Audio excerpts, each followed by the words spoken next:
Look around you. Look at the government that taxes you, the military that defends you, and the borders that contain you. You probably think these things are modern. You are wrong. Over 4,300 years ago, a man rose from nothing to build the first empire in recorded history. He didn't just conquer cities, he invented the very concept of conquest. But within 2 centuries, his superpower vanished. The capital city was erased from the face of the earth, so thoroughly destroyed that archaeologists still cannot find it today. This is the story of the Akkadian Empire, the original blueprint for power. Part 1. The Man from the Reeds. To understand the empire, we must first understand the man who built it.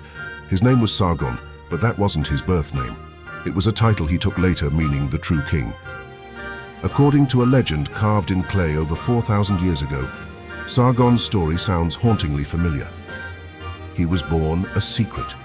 His mother was a priestess, or according to some tablets, a changeling who could not reveal the pregnancy.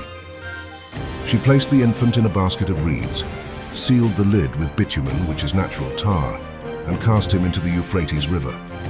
The river carried him to a man named Aki, a water draw. Aki raised the boy as his own, training him as a gardener, but Sargon did not stay in the dirt. He caught the eye of the goddess Ishtar, the deity of war and love, and he became the cupbearer to the king of Kish. Now in the ancient world, a cupbearer was not a waiter. He was the king's most trusted confidant, tasting every drink for poison, whispering every secret. Sargon used this position to learn the weaknesses of power. Around 2334 BCE, he exploited those weaknesses. He overthrew the king, gathered an army, and marched on the greatest city of the age, Uruk. The world before Sargon was a world of city-states. Sumerian cities like Ur, Lagash, and Uruk fought each other constantly, but they never fully erased each other. They fought for glory, not annihilation. Sargon changed the rules. He defeated Lugal-Zagassi, the king of Uruk, in a brutal battle. But unlike the Sumerians who would simply loot a city, Sargon did something new. He washed his weapons in the sea, a symbolic act showing he had conquered from the Persian Gulf to the Mediterranean. He then introduced a terrifying concept: centralized control. He didn't just kill the local kings, he replaced them. He installed his own governors, his own noble citizens from Akkad, to run the captured territories. He destroyed the city walls of his rivals to ensure they could never rebel against him again. The age of the independent city-state was dead. The age of the territorial empire had begun. Sargon's empire stretched from Anatolia, where his traders bought silver, to modern-day Afghanistan for lapis lazuli, and down to Oman for copper. He controlled the 4 corners of the universe, as he boasted. But how do you control land that vast without telephones or the internet? Sargon invented the solution. Part 3. The Spreadsheet of Empire. For a long time, we only knew the Akkadians through their propaganda, heroic statues and bloody victory steles. But recently, in 2025, archaeologists from the British Museum made a stunning discovery in the ancient city of Girsu. They found over 200 clay tablets. These were not works of literature, they were spreadsheets. Sebastian Rey, the curator for ancient Mesopotamia, called them exactly that: the Spreadsheets of Empire. These tablets recorded everything. They tracked barley rations for workers, the delivery of flour, the death of a single sheep on the empire's edge, and the distribution of beer. The Akkadians were obsessed with bureaucracy. They standardized a metric system to measure precious metals. This was the infrastructure of control. Without this obsessive record-keeping, the empire would have starved or collapsed in rebellion within a decade. But there is a dark side to these clay receipts. The tablets also reveal the extraction of wealth. The center, the capital city of Akkad, was sucking the life out of the periphery.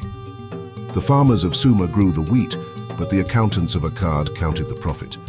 This is the definition of asymmetrical power. Part 4. The Curse of Akkad.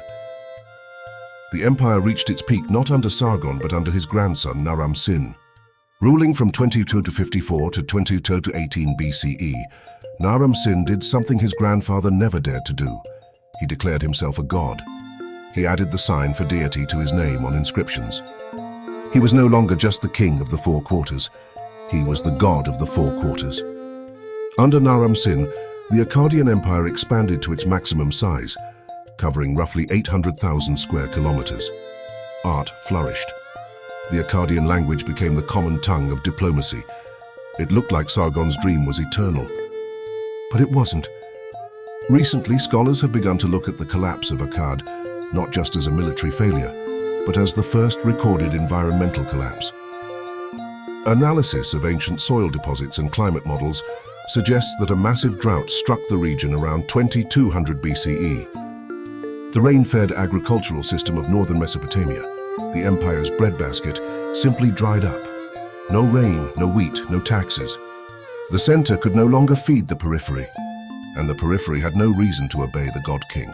While the drought weakened them from the inside, the empire was attacked from the outside by a people known as the Gutians. The Gutians were mountain tribes from the Zagros Mountains. In Akkadian propaganda, they were described as a venomous viper, a scourge sent by the angry gods.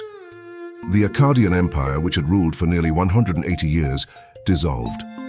The four quarters shattered into fragments.